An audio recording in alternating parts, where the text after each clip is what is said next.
Well, hello everyone and welcome. And thanks so much for joining us today for this community webinar. And today's focus will be on the many reasons why you should sell river cruises. And I know many of you are probably already well into this specialty, but we thought just a reminder of why it's such a great focus might be timely and beneficial to everyone. I'm Joanie Ogg, and we have our very own webinar coordinator and cruise expert, Sandy Elson, here to help with the questions at the end of the presentation. Unfortunately, Tom is not able to join us today. Before we get started, please remember that you're all muted, but we welcome your questions, and you can type in your questions at any time in the question area on the right-hand panel of your screen, and we'll get to those at the end of the presentation. Oh, river cruising. So I remember our first one. I'm sure everyone on this call who's been on one remembers your first one. And I'd been on hundreds of ocean cruises, really, over my period of tenure with NACDA and through the industry. But our first river cruise experience was then the Amadeus Cruises, now AMA, now known as AMA, and we cruised the Moselle River. And we cruised out of Amsterdam and up the Rhine to the Moselle River. And we explored the area. We had more fun, honestly, than anybody could probably or should be allowed to. That experience led us to several more river cruises and a really keen interest in the river cruise market. And fast forward to today, and the river cruise industry is maturing in a way that ocean-going cruises have in the past. After explosive growth over the last 15 years, where river cruises ran at 100% occupancy, supported mainly by the baby boomers seeking new and interesting experiences, the river cruise segment is now starting to expand its products to include multi-generational, family, and even millennial markets. And while the era of explosive growth, said to be 15% year on year, was fantastic for us, the travel agents, it was also very frustrating as demand outpaced the supply. And agents would have clients motivated by this segment's advertising and promotion, as well as word of mouth from friends that had taken a European river cruise, but they could not find space to book them into for a year or two. Well, this phenomenon led to agents not actively promoting river cruises for the simple lack of inventory. And while larger fleets and a more competitive marketplace, river cruises are introducing many benefits that mirror what their ocean-going cruise line counterparts have done to increase demand for their cruises. Discounted air, onboard credits, 2-for-1 deals, pre- and post-cruise hotel stays, and so forth are stimulating great demand. And one thing is for sure, travel agents are the dominant channel river cruise companies are focusing on as their primary distribution. So here are some reasons that you should consider choosing river cruises as your niche. Unlike ocean-going mass market cruise lines that have large NCFs resulting in low commissions, river cruises pay handsome commissions to travel agents, and there are no NCFs. In fact, the all-inclusive nature of most of the river cruise fleet results in travel agents earning commissions on dining, included liquor, shore excursions, and just about everything the passenger enjoys. And even better, if an agent focuses on one line and gains the volume necessary to earn overrides and promotional support, the commissions become even larger. One agent sums it up as commissions with commas. And river cruises enjoy one of the highest client satisfaction ratings of any vacation product. The dining, the accommodations, the service, the itineraries are at the same level as the premium and luxury ocean-going cruises, yet offer a much more intimate experience. And the ability to experience interior rivers that led to some of the world's most dramatic cities and picturesque villages, castles, and unique cultures in comfort without having to pack and unpack as one would have to on a land-based motorcoach tour really makes river cruising a very satisfying way to explore countries worldwide.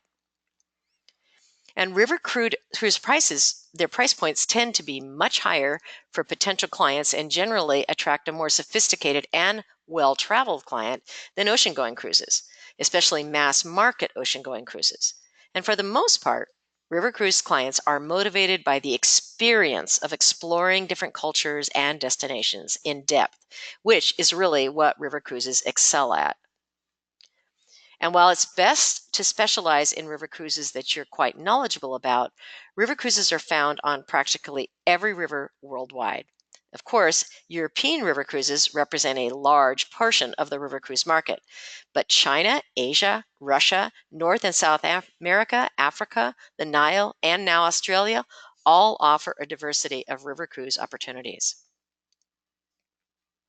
And once you've established yourself as a river cruise expert, you're going to find that clients will more than gladly refer their friends and neighbors to you for their river cruises.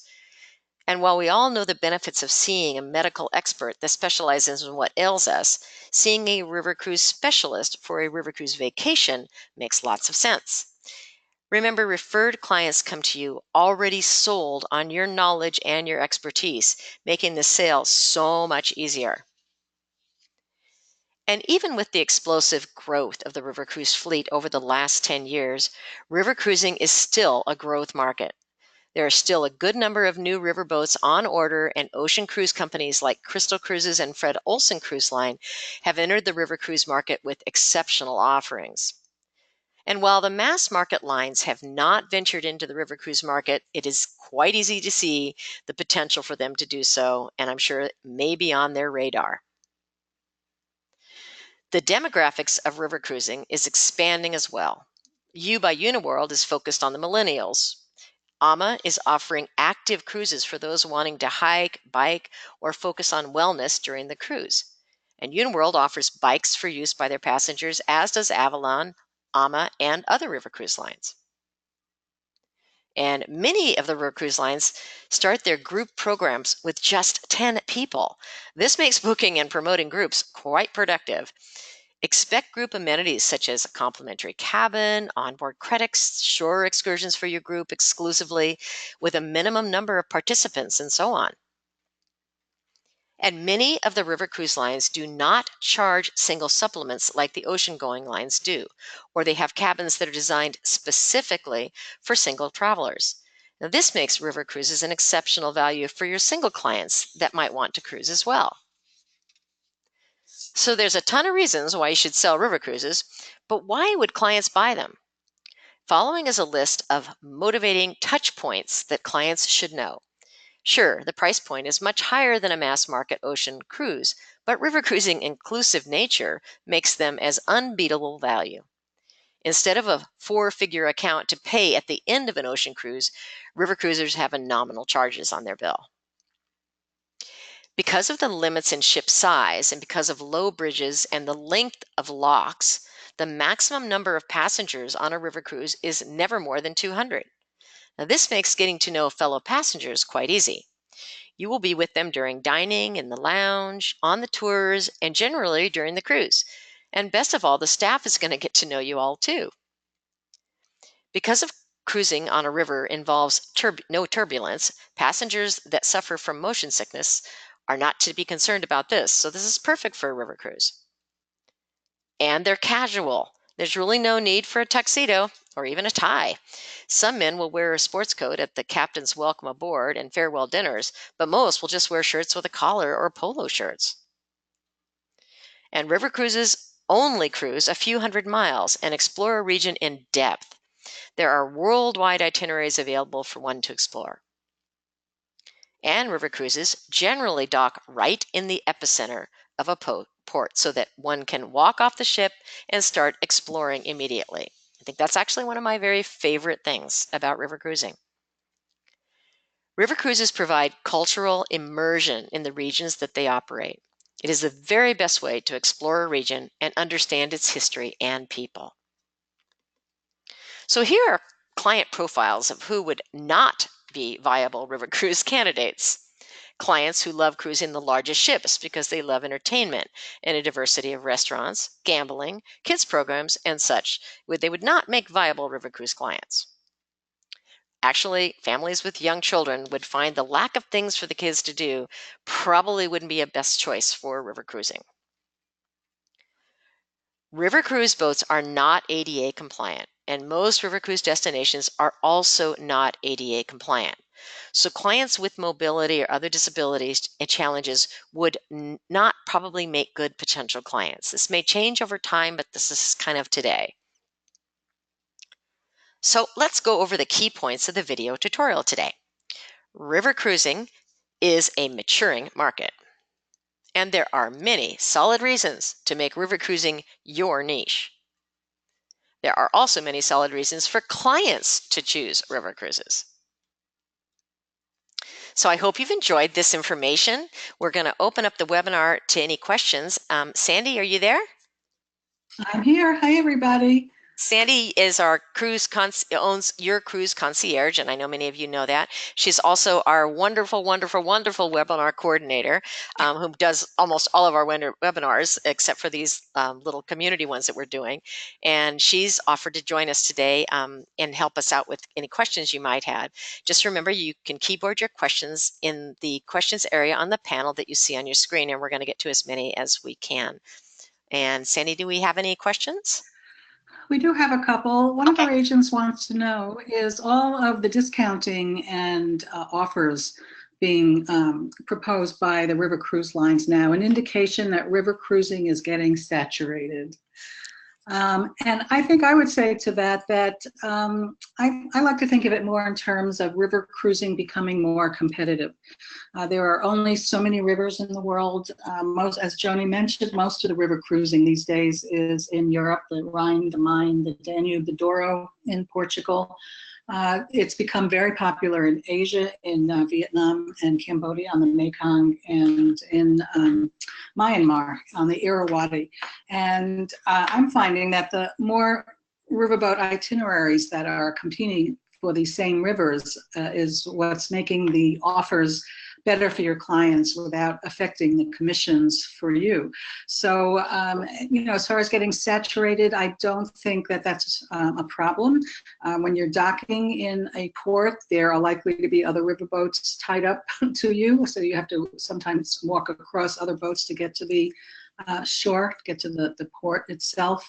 But right now, the way things are now, I don't see a disadvantage to more cruise lines going into the riverboat market. Joanie, how about you? I agree with you totally, Sandy. I think that, right now, I can honestly say, having not been on one not too long ago, yeah, there were definitely other river cruises out there. And yeah, we did have to, dock up next to folks now and again. Didn't really find that to be a big negative. I know some people are concerned that then, they're going to open their lanai, window and there's going to be someone right next to them. And yes, that can happen. But, the amount of time that you sit in your room when you're in a docked in a port is so minimal. I mean, you're up out there enjoying it. So that really, and then by the time you get on and you take off, then you've got your view there for you in case there was somebody near you.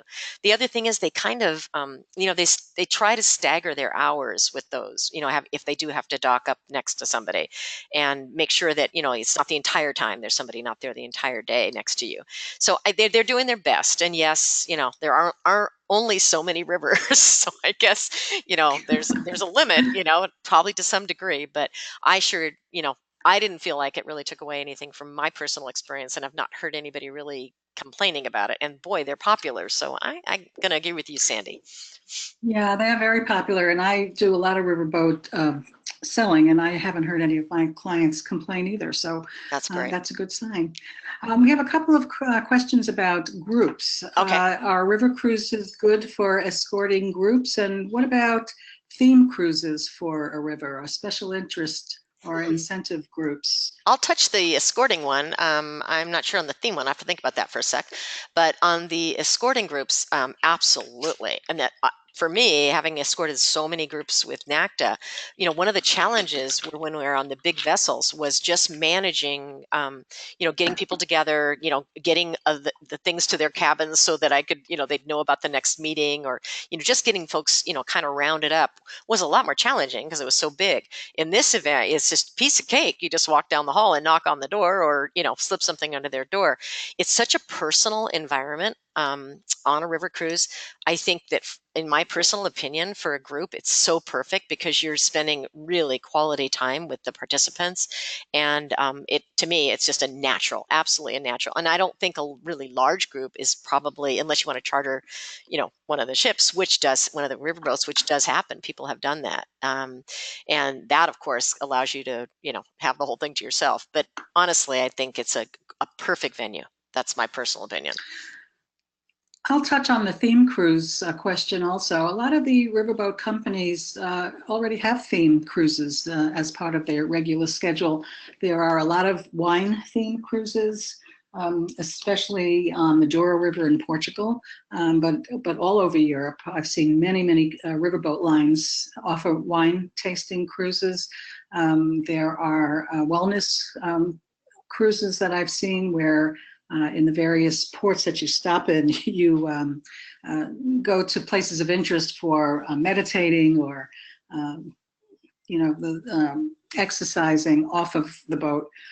So if you want to create your own theme, as long as you can put the group together with a theme in mind and research your options for being in the port, I think it's a great idea to have a theme cruise. But if you're interested in joining a theme that the cruise line has already put together, do check the various theme cruises that all of the riverboat lines do. I know Ama Waterways does quite a few wine themed cruises.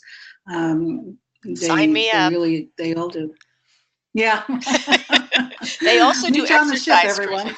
I know they do a lot of wellness and fitness. They're now doing yoga and all kinds of things up on the deck, which is, so you can have your wine and then next morning you have to go do your yoga. So that's, it's all about balance, right?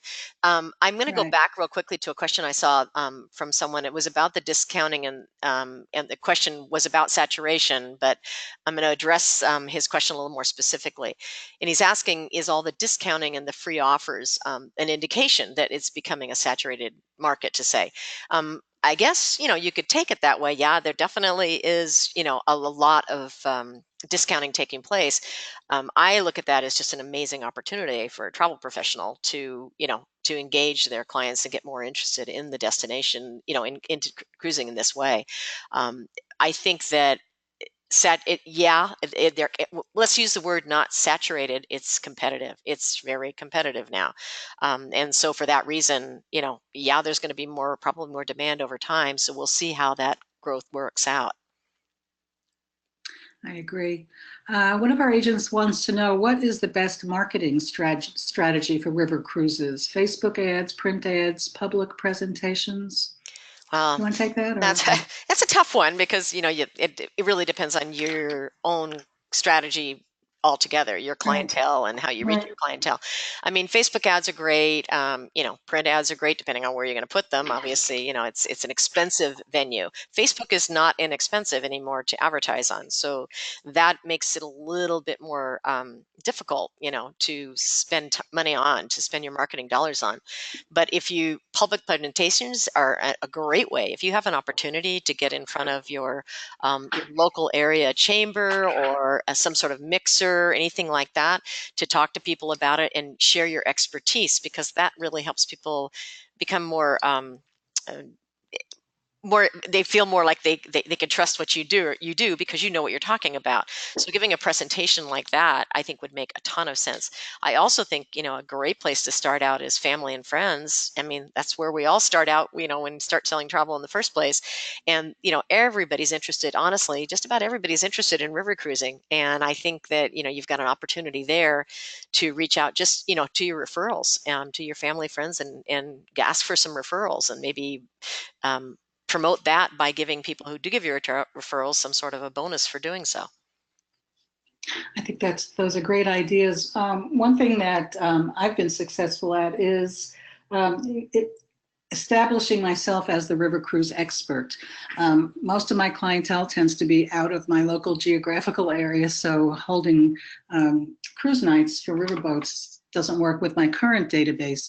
But I find that with one of the local newspapers which is always looking for stories and ink to fill up their pages. If I volunteer to write a story for a local newspaper that gets picked up on the internet, so that it really is a countrywide market, with where do riverboats go? How are riverboats different from ocean cruises? What kind of clothing should you pack? That kind of thing. That sets me up as the expert. You tend to get a lot of eyes looking at those stories. The newspaper is happy because they want stories, and it's great advertising, even though they don't mean it to be advertising. You don't have to pay anything. You just volunteer to write an article once a month or twice a month or whatever. That's awesome, man. Good job, Sandy. That's a great idea. Love that. No wonder you're so busy. That's great. Somebody else on here, Patricia, shared something she's doing, and I'm just, if it's okay with Patricia, since she put it here, I'm going to say it because it's in the question area. She said she's marketing her groups by having her business development manager do a wine and cheese informational social. And she said it's going over great. Cool. And that's an awesome idea. That's a great idea. Reach out to your partners, your supplier partners, and say, hey, I've got the mailing list. I've got the people. Come help me do this, and I bet you, and they've got, they can help pay for it. Gee, all the better. That's awesome. Good for you, Patricia. Absolutely. Let us know how it goes. Absolutely. Yeah, that's a great idea. And, the riverboat BDMs are very happy to do cruise nights. And I know that we've had folks in the community who do them regularly with one particular cruise line who sets everything up, pays for snacks and whatnot. And they get a lot of people signing up on a cruise right during the very presentation that they're doing. Some travel agents offer a little bit of a discount if they sign up that afternoon or that evening. So that, work with your BDM. Their job is to help you sell more of their product. So you can brainstorm with them and say, I want to sell more, riverboat lines or whatever line it is. How can you help me do that? And they will be on it like like a fly to fruit. Okay, so we were having a little slide issue here. Someone said they couldn't see the slides, so I apologize. I was flipping back and forth trying to get them so they're visible. Hopefully you guys can see them. Can you still see it, Sandy? Yes, I can. Okay, good. All right, maybe it was just their screen. It wasn't showing it up. Anyways, I think that's pretty much it for the questions. And Patricia said she would let us know how things go. So that's great. Good for you. And we wish you great luck and success, everybody here on the call on your selling river cruises. It's just a great market, and it's such a fun experience for you to enjoy as well. We really appreciate you all being with us today, and we really hope you have a great rest of your afternoon. We look forward to seeing you at our next event, which we haven't decided exactly what that is or when it is, but stay tuned. We'll be sending you out hot topics and broadcast messages so you know when the next one will take place. I want to thank Sandy. Sandy, thank you so much. I really appreciate you being here today, your expertise, your selling right now. And I don't sell a lot of travel at all, so I'm not a professional when it comes to knowing all the intricate. I just like to travel. So I'm a good traveler. Not so good at selling it, but I'm a good traveler. Yeah, it's a pleasure. Maybe I can sell you a cruise, Joanie. I know. I'm actually thinking about that. So that's you're a given. I don't know. It's going to be between you and Patricia. I'm going to go to her too. All right, you guys. Well, thanks everybody. It was thank you, and thank you, Sandy. Okay, bye everybody. All right, take care, everyone. Bye.